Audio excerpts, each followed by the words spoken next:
નમસ્કાર દર્શક મિત્રો, શિનોર સમાચારમાં આપનું સ્વાગત છે। હું છું મેઘા અગ્રવત અને જોઈએ આજના સમાચાર। Arts and science college Dabhoi કોલેજમાં સાયબર ક્રાઇમ અને સિક્યુરિટી જાગૃતતા અને સાવચેતી અવેરનેસ કાર્યક્રમ યોજાયો।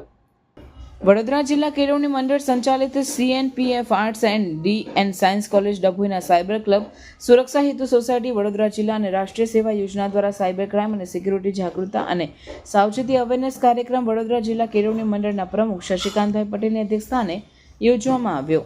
આ કાર્યક્રમમાં માનદ મંત્રી ઠાકોરભાઈ પટેલ, આચાર્ય સુનિલભાઈ પટેલ, ડભોઈના PSI SM ખેર સાહેબ, નવોદય મિશન કોઓર્ડિનેટર દાની સાહેબ, સાયબર એક્સપર્ટ મીતભાઈ બિસ સાહેબ, સુરક્ષા સેતુમાંથી જીગરભાઈ પંચાલ ઉપસ્થિત રહી વિદ્યાર્થીઓને અને કર્મચારીઓને સાયબર ફ્રોડ કઈ રીતે થાય છે।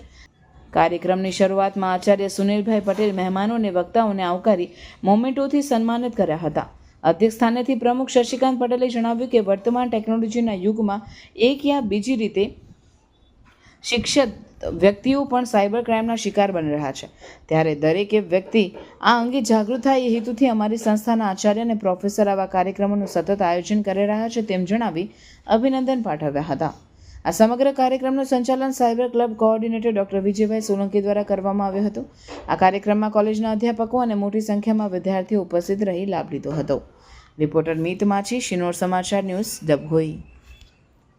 અને સુરક્ષા સેતુ વડોદરા ગ્રામ્યના સંયુક્ત ઉપક્રમે સાયબર ફ્રોડ અવેરનેસ બાબતનો કાર્યક્રમ આજરોજ અમારી કોલેજના સેમિનાર હોલમાં યોજાયો।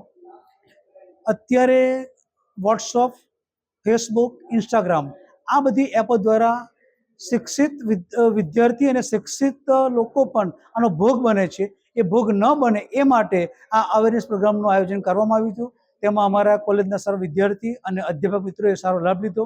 અમારા વડોદરા જિલ્લા ક્રિમિનલના પ્રમુખ સાહેબ અને મંત્રી સાહેબે પણ આમાં કાર્યક્રમમાં સહભાગી થયા છે, એ બદલ એમનો ખૂબ ખૂબ આભાર માનું છું। અસ્તુ।